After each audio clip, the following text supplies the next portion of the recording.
How are you doing tonight?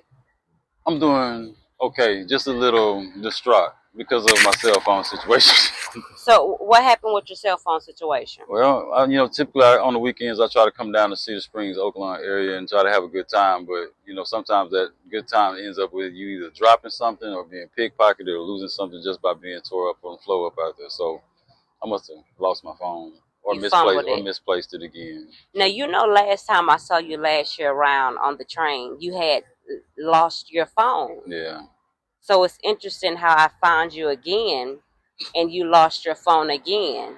So, to me, spiritually, that's a sign of loss of communication. I would say yes. Lost communication with family, friends, but Or not. maybe it could be, not maybe, it could be Jesus It Christ. can never be Jesus Christ because What, you can what, always communicate. You can always pray to Jesus. You can always talk to Jesus. You can always right, talk to God. without a phone. Without a phone. Correct. Mhm. But because you keep losing your phone, that's an important factor Yeah, sometimes God to got communicate. he got to disconnect you from what's going on in the world sometimes so you can be able to connect with Him.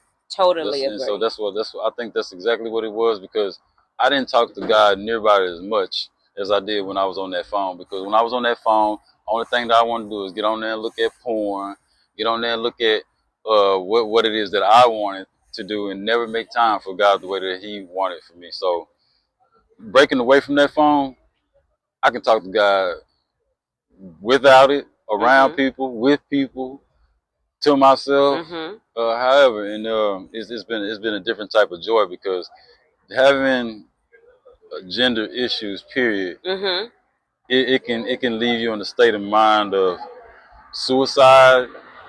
It can leave you feeling alone, Uh huh. um, disconnected from other people, even when Okay. you think you are connected with them. If you do have a phone or whatever the case may be, internet or whatever the case, I almost committed suicide because of what's going on with me right now. So since the last time I saw you about a year ago, has that occurred, or was that before I met This you? is before. Before. Yes, ma'am. So what put you in a state of wanting to even think about doing something like that? How sudden that it came about because when you're, I said again, when you're a black man or a man, period. See, that's the devil. It See, the is. devil don't like you talking about Uh huh. or giving your Keep going. testimony. Keep going. I got mic, so But I you can will hear say, me. You can hear me loud. understood. Like I said, see, I lost my train of thought. That's what he So you wants. said you wanted to unalive yourself. I did. I really did. I didn't think that I fit in. I would fit in socially. I still feel a little out of place sometimes. That's why I come on this side of town, to Cedar Springs or Oakland area, because it's a little bit more welcoming. But there's a lot more of black men, of black people in general, moving to the Cedar Springs area, Uh and huh. you can see the looks on some of the white people's faces. And this is old Oklahoma we're talking about here. They're looking at the situation like, okay, they're bringing drugs into our neighborhood. They're bringing, no, they're not. They're But stuff. who says they don't already have Exactly, drugs? exactly. They was already there before we got And there. then you say white people are looking at you some kind of way Yeah, yeah, because you're a guy and you dress like a girl. yeah. I'm a But G.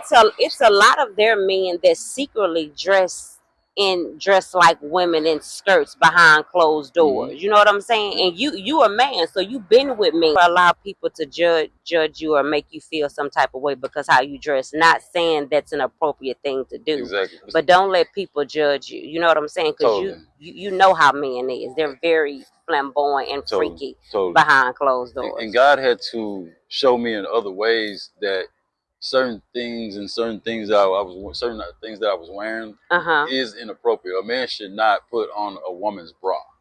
You can wear a sports bra, you can wear something, a halter top or whatever the case may be, but I don't think that God wants you to totally emulate a woman's style altogether to give her the inclination that you're trying to replace her as a woman wholly. That's not what it is. You got some women that are just not into anal play or whatever the case may Uh be, huh. and this happens a lot. It happened to me. I've been with women for 35 years before I decided to come out as pansexual. Yeah, because last time I saw you, Mhm. you were dressed like a Oh yeah. woman.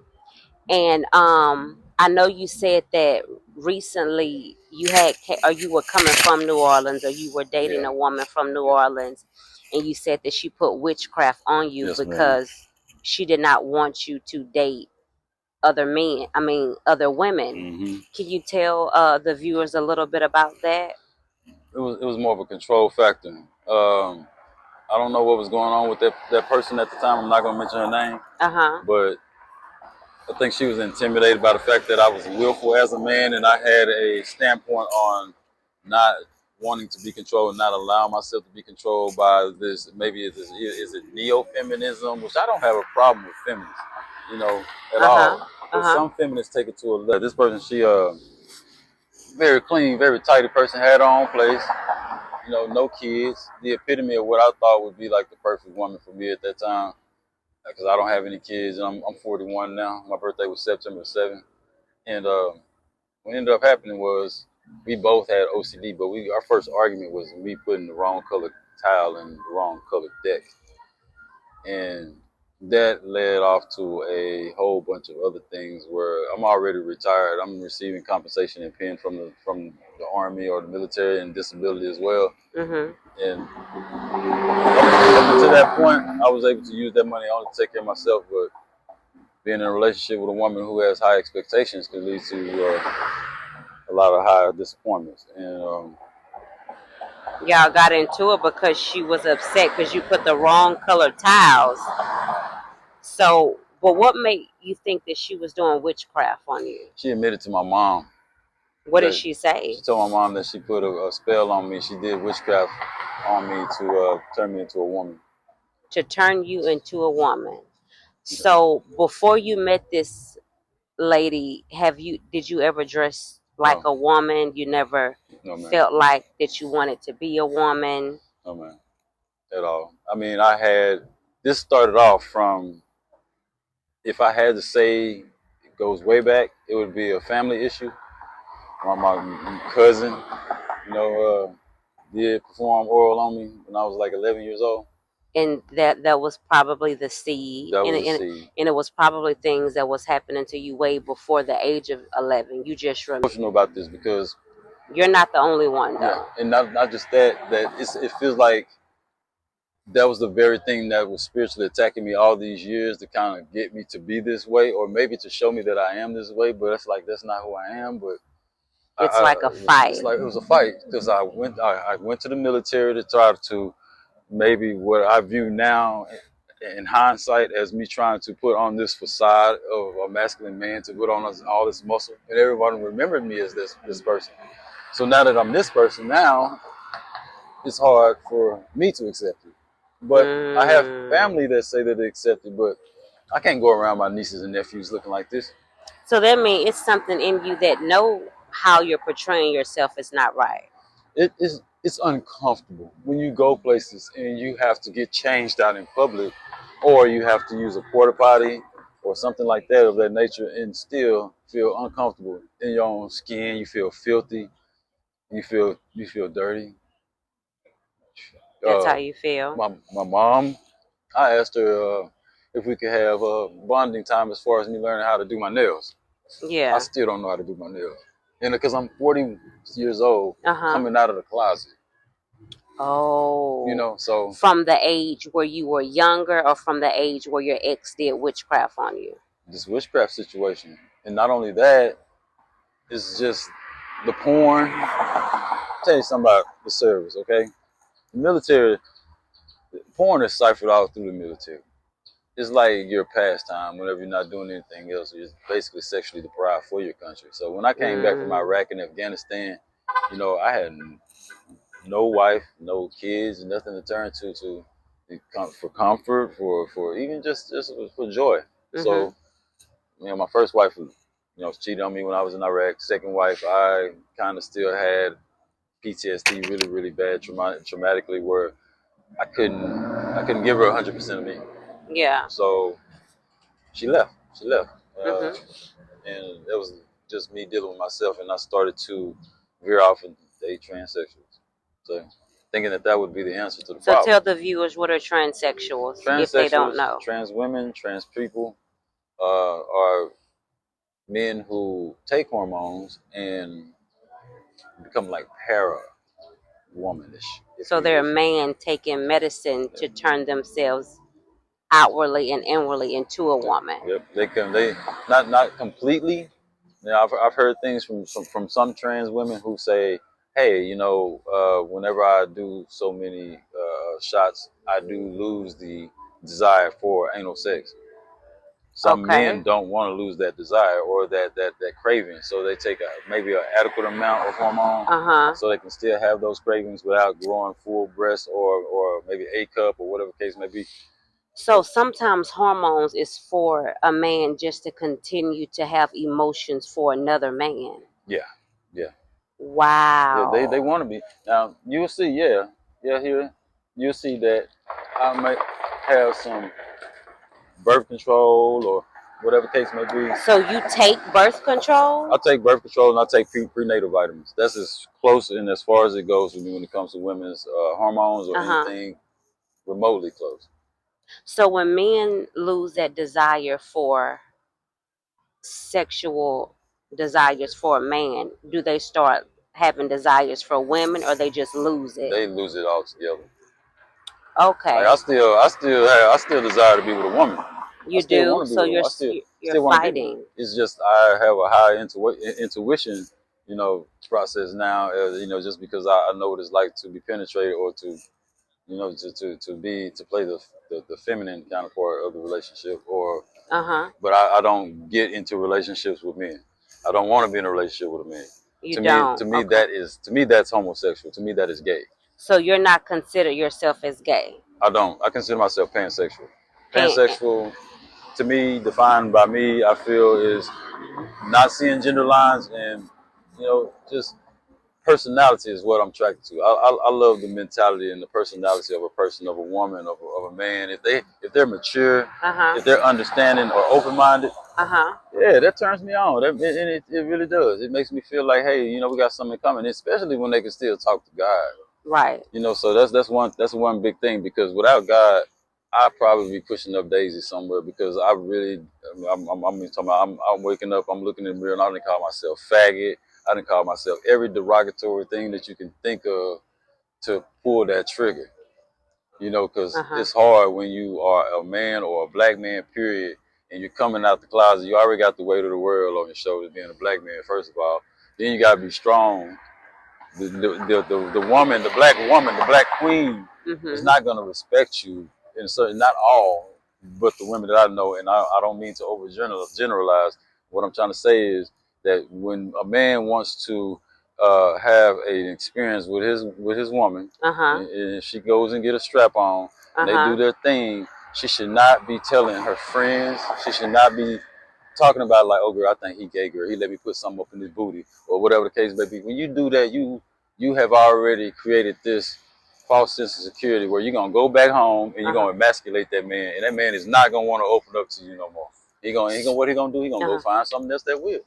So do you think that that's going on in relationships right It now where happened to me. there's women Yep. that's doing that to their men? Yes, ma'am. It happened to me. It happened to me, and I know I'm not the only one. Even with some of the men that I've had relationships with, Uh-huh. or when I say relationship, I don't mean be with. I mean like fling. Yeah. And just because they need someone to talk to, and they probably don't, they probably feel more comfortable opening up to someone who has been through it. And Uh-huh. they tell me like, man, nah, man, man, my girl, she's not into that, or she just don't want to do this or do that, and this is what I do as a pastime. So when I say a man playing a sub bottom role, yeah, you play a sub bottom role. If your girl, I tell them all the time, do your girlfriend know that you sleeping with me? Uh-huh. You let your girl know that you sleeping with. I'm not gonna sleep with you. If a man has a girlfriend or he's married, I don't fool with. Just because that's out of respect for that woman and Uh-huh. respect for myself, and also I have to answer to God for some of the stuff that I do. You do. We all do. So What's a percentage for women if you could tell them the percentage that you think with the walk of life that you're kind of living right now at the moment? What's the percentage of men that you think that are oh bottoms my Lord, or that are actually having encounters with other men secretly? if I had to give a number, it'd probably be a ridiculous number. No, It'll, I mean a percentage out of 100, of course. 100 being That's the amount of men that's actually, about 50 to 70%. and that's a lot. That's a lot because these men now they are tired of being underappreciated, and not so much as that they have seen or experienced what it's like to be equated to a loaf of bread, and that's a parable. That's a proverb. Woman told me she was just using me to get through COVID-19. That if you don't have no money as a man or anything of that nature, Uh-huh. you're worth nothing to them. But then there are men who are in relationships with women that are by their side, living in broke down cars in a parking lot. Uh-huh. I've seen it. I've seen it for myself, and I had the same conversation with a young man. I said, "Look, Right. I said it's okay." I said, "Look at your woman. She right by you right now." And I'm telling you about my pansexual experience, young man. That she's right by you. Yeah. That's rare. I may have had that once in my life, but when you get something like that, a woman that's by your side and through thick and thin like that, in this day and age, you're fortunate. You're very Yeah. fortunate. But I'm not saying this to attack women. I'm not saying this to attack men. All I'm saying is the message is just love each other unconditionally. Because love is love. Point blank. Period. No matter what it is or who you with, Yes. you're gonna desire to find that. And my heart, deep down inside, even though I may be out here flinging and escorting or whatever you want to call it, Uh-huh. or just in my heart, I really want love. You really I want really want love. love. It's just people don't know what unconditional love is. It could be agape love. It could be the kind of love that's preached about in the Bible when it says love Uh-huh. is patient, love is kind, love is not boastful, it does not puff itself up, etc., etc. Yeah. But people don't know how to love. They got their own view and definition of Right. love, and it can be selfish. Very. A lot of people are selfish in this world. Do you think that experience with your cousin at 11 years old, do you think that kind of altered some Oh things? yeah, most definitely. That messed me up. I mean, you got to think about it like that. First of all, it's your cousin, and and then on top of that, when time goes by and you assert this person what happened in the past, Right. they're in complete denial. The audacity. And so you have to sit there and you have to look at them like, wow, and they act like they don't remember, and you feel like you're on a Jerry Springer show or you're on a Mario Povich show, and ain't no audience, ain't no Mario, no Jerry. Was So he older than you? yeah, How much older? 2 years. He was 2 years. Did Two. you ever tell anybody or talk to anybody about it? Told my mom. I brought it up to family all types of ways, but you know what? They just do what you wouldn't expect in your What own personal life. You're not putting these people on TV. they swept it under the rug. Just turn the deaf. No, they wouldn't. He wouldn't do that. And then you bring up a situation that he Wow. did do something with one of the family members, and they say, "Oh yeah, we remember that, but we don't know. We don't think he'd do that." Okay, so you got to catch him in the act. So you know, if your kids is telling you something, listen to your kids.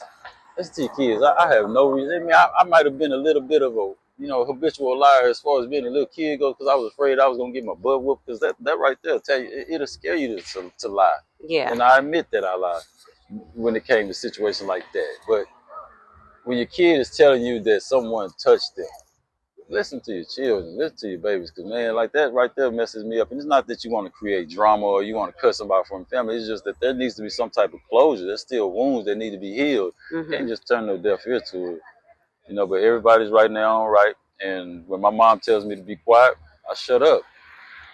Sometimes I want to talk back, and sometimes I do. And me and my mom, we've had some exchange of words with each other, and I know as a good son, I have to turn around and immediately apologize to my mom because I Yeah. only get one mama, and Right. and now I'm out here and I'm alone. They in the comfort of their own home.